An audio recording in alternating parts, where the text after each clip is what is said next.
एहतजाज किया जा रहा है। आज इसी तरह एसडीपीआई की जानिब से बेंगलोर दोनों डिस्ट्रिक्ट के तरफ से आज एहतजाज, जिन्होंने अशरफ को मारा था, जिसको बचाया था और जिन्होंने ट्रांसपोर्टेशन की थी हमलावरों पर, जिन्होंने सलाह मशवरा दिया था इन लोगों को बचाने के लिए, चाहे वो पुलिस ऑफिसर हो, चाहे वो माजी कारपोरेटर हो, या चाहे बीजेपी का एमएलए हो, या फिर कोई भी संगठन के संघ परिवार का लीडर हो, उन लोगों को अरेस्ट करना है। एसआई में इंक्वायरी की जाए, एक अच्छी टीम तैयार की जाए और इसी तरह इस पर इन्वेस्टिगेशन किया जाए और जो मकतूल है उसके घर वालों को इसका परिहार दिया जाए, इसका मुआवजा दिया जाए। बीजेपी मुर्दाबाद, बीजेपी मुर्दाबाद, मुर्दाबाद मुर्दाबाद, मुर्दाबाद मुर्दाबाद, बजरंग दल मुर्दाबाद, बजरंग दल मुर्दाबाद।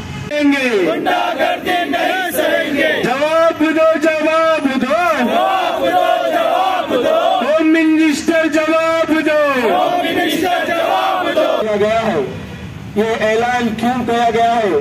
ये ऐलान आज 3 दिन पहले जो मंगलूर के अंदर क्रिकेट टूर्नामेंट के टाइम पर एक मुसलमान पानी मांगता है, जाकर वो मुसलमान होने की वजह से उसको लिंचिंग कर मार दिया जाता है। आज social democratic party of India की तरफ से फ्रीडम पार्क में जो प्रोटेस्ट किया है, अशरफ नामी एक वायनाड केरला का रहने वाला एक मासूम बेबस निहत्ता नौजवान जो कुड़पू नामी एक गांव में मंगलोर में एक छोटी सी दुकान चला रहा था।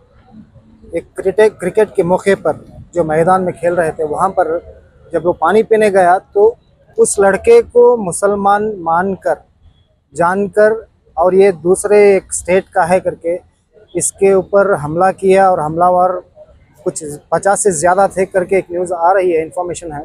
तो उन्होंने इसे बहुत बर्बरियत से उसका कत्ल किया है। इस तरह ये दरिंदों ने इस तरह से उसे बेदर्दगी से कत्ल किया है। सर से लेकर पैर तक विकेट से कुचला गया है। जो विकेट की जो कप होता है, जो शार्प होता है, तेज़ होता है, उसे हर जगह पर उस कप से उसके जिस्म के ऊपर बर्बरियत से उस पर ज़ख्म किया गया है और हमला किया गया है। और 40 पर 8 घंटे होने के बावजूद भी पुलिस ने दर्ज नहीं किया है, इस रजिस्टर नहीं किया इस केस को, या फिर इसके पीछे इंक्वायरी कुछ नहीं लगाई। साथों साथ जो लोगों ने इसका कत्ल किया है वही लोग आके एक कंप्लेंट दर्ज करते हैं कि एक लावारिस लाश पड़ी है। जो आप आंखों पर जो पट्टी बांधकर रखे हैं उसे खोलिए। जो फैसिस्ट नजरिए रखने वाले तरह तरह के जो पैंतरे और हरबे इख्तियार कर रहे हैं उसके पर मुंह खोलिए। आपकी खामोशी यहाँ पर जीने वाले मुसलमानों की खामोशी हम समझ नहीं सकते। सबसे पहले मैं कुड़ुपू ज़िला में जो साम्राट मैदान के अंदर जो एक बर्बरियत के साथ मॉब लिंचिंग हुआ है, हमें उसका कंडेम करते हैं। ये एक इंसानियत के खिलाफ है, ये एक पर्टिकुलर मजहब के खिलाफ है।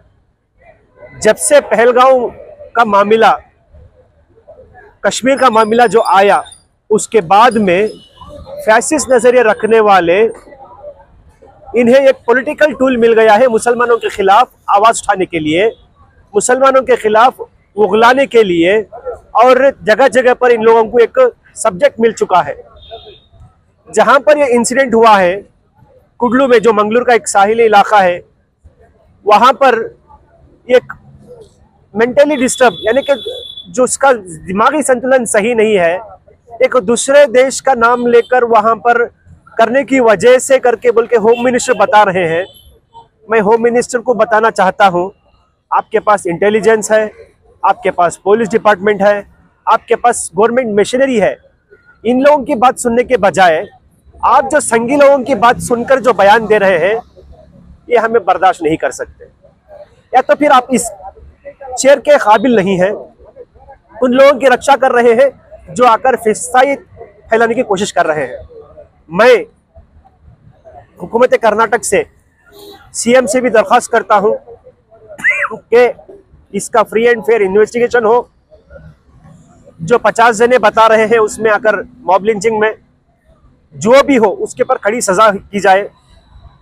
यूएपीए जैसे आकर सिलेक्शन लगाई जाए, उन लोगों को बेल नहीं मिलना चाहिए, ऐसे ऑर्डर किया जाए। और साथ ही साथ उनकी जो फैमिली को 50 लाख रुपए कॉम्पनसेशन दिया जाए। और आइंदा आने वाले दिनों में ये जो लोग त्रिशूल बांटने की बात कर रहे हैं, हथियार बांटने की बात कर रहे हैं, क्या आप सिविल वार देखना चाहते हैं क्या कर्नाटक के अंदर? जो नॉर्थ इंडिया में जो माहौल बना है, जिन्हें लगाम नहीं है, जिसके बिना पर ये जो कर रहे हैं, वैसा माहौल क्या आप हमारे कर्नाटक में भी देखना चाहते हैं? हम एक ऐसा प्लेटफॉर्म है जो सेकुलर और साथ ही साथ एक सोशलिस्ट को बरकरार रखना चाहते हैं। हम ये हरगिज आपको होने नहीं देंगे। हम आपसे गुजारिश करते हैं, ये फैसिस्ट नजर रखने वालों को जल्द से जल्द तड़ीपार किया जाए, या नहीं तो एक नया हम ऐसा एहतजाज करेंगे जो गली गली से लेकर आपके विधानसभा को घेराव करके हम आज इस मंच से ये ऐलान करते हैं, अगर आप कानूनी कार्रवाई नहीं करेंगे तो हम देश भर में आकर प्रतिभटन करने की कोशिश करते हैं। आज सितमगर हुनर आजमा ले तो तीर आजमा हम संविधान आजमाए। आज जो कर्नाटका 3 दिन पहले जो कर्नाटका में एक बेरहमी के से एक नौजवान को जो कत्ल किया गया, सिर्फ वो मुसलमान था कर तो यहाँ पर कर्नाटका की गवर्नमेंट कांग्रेस के होने के बावजूद एक सेक्युलर अपने आप को कहते हैं, ये मुसलमानों के पास 92% वोट लेने के बाद आज एक गृह मंत्री कर्नाटका का होम मिनिस्टर एक स्टेटमेंट देता है। वो क्या स्टेटमेंट बोले तो बाजू मुल्क का नाम का स्लोगन पुकारने से ये हत्या हुई है, वो गुस्से में आकर उसको मारे हैं कर। मैं इन लोगों से पूछना चाहता हूँ, कानून क्या किसी के बाप का है? कांग्रेस वालों की बाप का है? आरएसएस वालों की बाप का है? किसके बाप का है? अगर वो पुकारा था तो उसके ऊपर एफआईआर करते, कानून है उसके ऊपर कानून कार्रवाई करते। आप लोगों को उसको मारने के लिए कौन आपको परमिशन दिए है? मैं यहाँ पर बोलना चाहता हूँ social democratic party of India की जानिब से, यहाँ पर एनआईए को इन्वॉल्व करना है, इन्वेस्टिगेशन कर इसके पीछे जो भी आरएसएस संघ परिवार के लोग हैं उनके ऊपर कड़ी से कड़ी कार्रवाई कर उन लोगों को जेल को भेजना है। जो शहीद हुआ है अशरफ, उसे गवर्नमेंट से मुआवजा देना है 50 लाख। कर्नाटका गवर्नमेंट से हम अपील करते हैं इमीडिएट इस चीज़ को अनाउंस किया जाए, नहीं तो पूरे कर्नाटका रियासत में अलग अलग तरीक़ों से हम एहतजाज करेंगे। ये कोई यूपी, बिहार, राजस्थान नहीं है, ये कर्नाटक है, ये कर्नाटक ही रहेगा। अगर कोई ऐसी कार्रवाई करता है तो उनको हम करारा जवाब संविधान के हिसाब से देंगे। हम खामोश नहीं बैठेंगे, हम आँख मुझकर नहीं बैठेंगे, इसका करारा जवाब हम देने की ताकत रखते हैं। यहाँ पर social democratic party of India है, जो भी सुन रहे हैं, जो लिंचिंग करने वाले आरएसएस हो, बजरंग दल हो, संघ परिवार हो, वो कान खोलकर सुन ले। यहाँ पर एसडीपीआई आपको करारा जवाब देने के लिए आप त्रिशूल लाएंगे तो हम यहाँ पर संविधान लेके आपके साथ हम मुकाबला करेंगे। जय हिंद, जय कर्नाटका, जय एसडीपीआई।